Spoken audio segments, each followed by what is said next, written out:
My dear friends, welcome to Rajashekhar classes on applied data science with Python. This is lecture number 215. In this lecture, we will try to understand dimensionality reduction. First, we will try to understand what is dimensions. I can say what is dimensionality. The number of, I can say dimensionality means the number of input variables. Number of input variables, isn't it? Or number of features. Input variables or features, I can say independent variables. Independent variables. Just try to recall our iris flower data set, iris flower data set lecture. What is that iris flower data set lecture? I think it is lecture number 206. Just try to recall this particular lecture. What are the input variables in that particular data set? What are the features in that particular data set? What are the independent variables in that particular lecture? Just recall, petal length is one independent variable, one feature, isn't it? Petal width is another independent variable or feature. Sepal length is another one, sepal width. These four are known as features. Whose features? Flower features. These four are known as independent variables. Independent variables, isn't it? These four are known as input variables, isn't it? Therefore, these four are input variables. Therefore, this can be treated. What is a dimension? What is a dimensionality? I can say, what is the dimensionality of iris data set, of iris flower data set. Dimensionality of iris flower data set is, how many dimensions are there?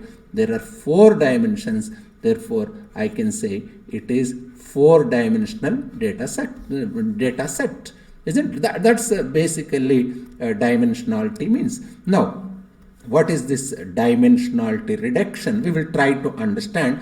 Dimensionality reduction refers to techniques for reducing.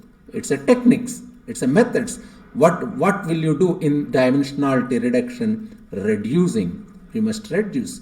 Reducing the number of input variables or features or independent variables. That is known as dimensionality reduction. Why do we need? What is the necessity of reducing this number of independent variables or number of input variables? What's the reason? Why do we need it?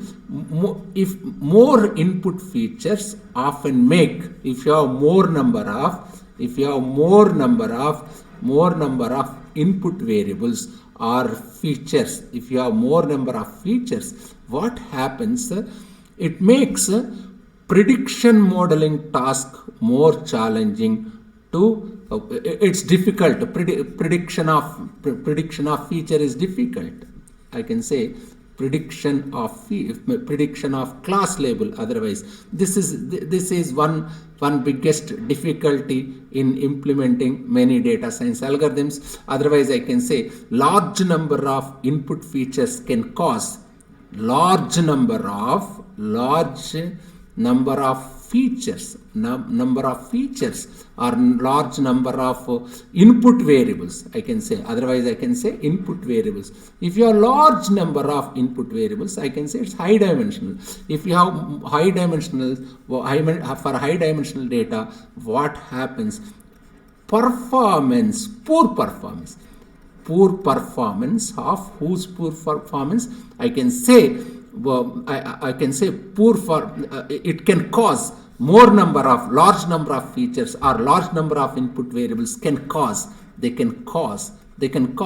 poor performance of data science algorithms or machine learning algorithms. As there are more number of features, more number of independent variables, it will affect the performance of your machine learning algorithm. They will exhibit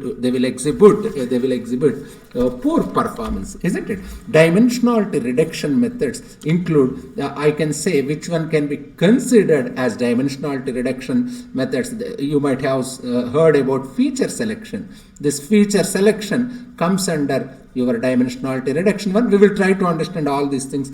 Linear algebra methods. There are different linear algebra methods. All those linear algebra methods are useful for reducing dimensions. I will explain all those linear algebra methods. There are some projection related methods. These projection related methods are also useful for reducing number of dimensions. I will discuss in detail about all these methods in my future classes. You might have heard something like autoencoders. This is also, I will discuss what is autoencoder in future classes. Time being, just understand your autoencoders also comes under, it will also comes under what? It comes under dimensionality reduction.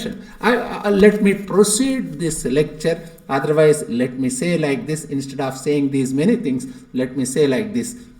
Yes, in this lecture, we will learn about a bunch of techniques. In this lecture, we will try to understand a bunch of techniques, bunch of techniques about a bunch of techniques called dimensionality reduction techniques. Those techniques are known as dimensionality reduction techniques. Dimensionality. I will in my dimensionality reduction techniques, I will discuss these techniques in my future classes. Time being, just understand there are techniques, there are methods which are useful for reducing dimensionality. All these, most of these methods, these dimensionality reduction techniques are methods. They built on linear algebra concepts. They built on linear algebra concepts. How will it be? I will analyze, time being, just a few linear algebraic constants we discussed in my previous classes. So we realize that we can visualize data in 2D, just data visualization. We already discussed what is data visualization in my previous lectures. You can visualize data in 2D. You can visualize data in 2D, even you can visualize data in 3D using our simple scatter plots. Scatter plot, you can make use scatter plot. Otherwise, I will write like this: 2D, 3D data can be visualized by using scatter plots, isn't it? If we speak strictly, there is something like multi-dimensional plots. If someone is interested, just go through this one. There is some concept like multi-dimensional plots in Python. There is topic he explained. His name is Prasad, by Prasad Ostwal. He explained actually it is published in May 28th 2019. He explained beautifully. He explained 3D plots, 3D to 60. 3D. He built 3D plots by using scatter plots, 4D plots, 5D plots, 60 plots also he built. But in general, we can say this scatter plot, you can build 2D and 3D plots, 2D and 3D using our simple scatter plot. But it's possible to build even 4D, 5D, 60 plots also by using scatter plots. There is a separate, he explained in this, but just go to Google and type multi-dimensional plots in Python by Pandas, by Ostwal, Prasad Ostwal, so that you will get how he explained 3D and 4D and 5D, 60 plots. If you recall what we learned in our exploratory data analysis and plotting, we learned that we could use scatter plot to visualize. Scatter plot, you can visualize data in 2D and 3D, isn't it? 4D, 5D and I can say probably in 60, we could leverage pairwise plots. I can say if 4D, for 5D, for 60, I can make use, what is this, that plot name 4D, 5D, 60, I can make use pairwise plots. I already discussed what is scatter plot, what is pairwise plot in my previous lectures, isn't it? Pairwise plots to get pairwise plots to get a sense of how the data is, and what if you have 10-dimensional data. If you have 10-dimensional data, I don't know whether you remember or not, there is something like Toyota.csv file. We already worked on this particular file. There I think we have 10 features. Just recall that particular file. You have price column, you have age column, input variables or features, and kilometers. Even you can have, I think we discussed this one, fuel type, isn't it? Fuel type, even maybe I think horsepower, I can say. This is horsepower, met color, isn't it? Met color, automatic, and CC, doors, isn't it? These are the features, doors, and weight. I think almost there are 10 features for that particular data file. We plotted pairwise plot, isn't it? We plotted pairwise plot. There will be 10 features on x-axis, there will be 10 features on y-axis, you will get pairwise plots. But if we speak strictly, as number of independent variables are increasing, as number of features are increasing, it is difficult to interpret things. It is difficult, isn't it? As n increases, I can say, as n increases means what? As n increases, n in the sense number of features increases, as n increases, 10 or even 100 dimensions or even thousands of dimensions, if there are 1,000 dimensions, pairwise plots may not good, isn't it? It's difficult to interpret data with the help of pairwise plots. Means what I have to do, if there are more number of dimensions, 100 dimensions, 1,000 dimensions, what you have to do, it is difficult to visualize data by using pairwise plots and understanding data which is very, very high it's difficult to interpret even for high data which is very, very high dimensional. For that, what we do is, of course, we humans, we can't, we don't have, I can say, we don't have an ability to visualize. Of course, we are humans. We don't have an ability to interpret or ability to visualize anything more than 3D. If it is more than 3D, it is difficult us to visualize that data, isn't it? So what we do is, if a data set lies actually in an n-dimensional space, if there are n dimensions, we try to reduce the dimensionality of this data typically to 2D, or I can say typically 2D or 3D, so that you can visualize data without any difficulty. How we do it, that depends on what we want to preserve. We look at couple of very interesting techniques called principal component analysis, PCA. I will discuss principal component analysis, and another one is, I can say, T distributed. Let me say T distributed stochastic, T distributed stochastic neighborhood, I can say it's stochastic neighborhood embedding. I can say it is embedding. People used to say that is TSNE, TSNE, T distributed stochastic neighborhood. That's TSNE, PCA, isn't it? Don't panic with these fancy names. these are very simple ideas, and we will go over both these. We will understand these two techniques, these two ideas, how these two techniques, how this PCA, how this Tisne is useful in dimensionality reduction.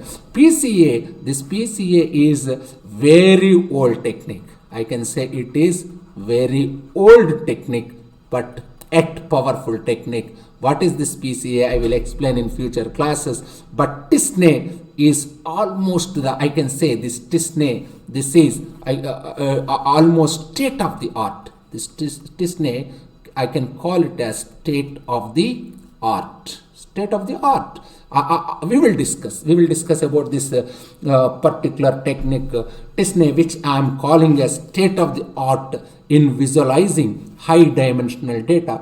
We will understand both of these techniques, and in previous lectures I will discuss about, I will visualize 784 dimensional data. I will record a separate lecture on 784 dimensional data. We will take a data whose dimensions is 784, that is 784 dimensional data, just to give you a flavor of the type of problem we are going to solve, we are trying to solve. We will visualize that 784 dimensional data, and we will so that you can understand. We get the PCA and Tisne are terrific techniques to reduce dimensions. So I so excited to learn dimensional reduction, because when I first learned about ideas about ideas like Tisne, I said, wow, this is a brilliant piece of mathematics through which I can visualize extremely high dimensional spaces. I will discuss about this particular. I will take 784 dimensions, and I will apply this Tisne technique. What is Tisne? T distributed stochastic neighborhood estimation technique. How can I reduce these dimensions? We will try to understand in future classes. Maybe after a few classes I will discuss those things. Just try to understand importance of dimensionality reduction. Why do we need dimensionality reduction? What is the difficulty if you have more than 3 dimensions? It's difficult to visualize, it's difficult to interpret. Therefore, first you must understand what is dimension, what is the necessity of dimensionality reduction. If you understand those things in future classes, anyway, I will discuss about this PCA and Tisne by taking particular data sets. Just go through this one. If you have any difficulty, just keep a comment. Thank you very much. This, if you speak strictly, these are the pictures for different visualization techniques. Thank you very much.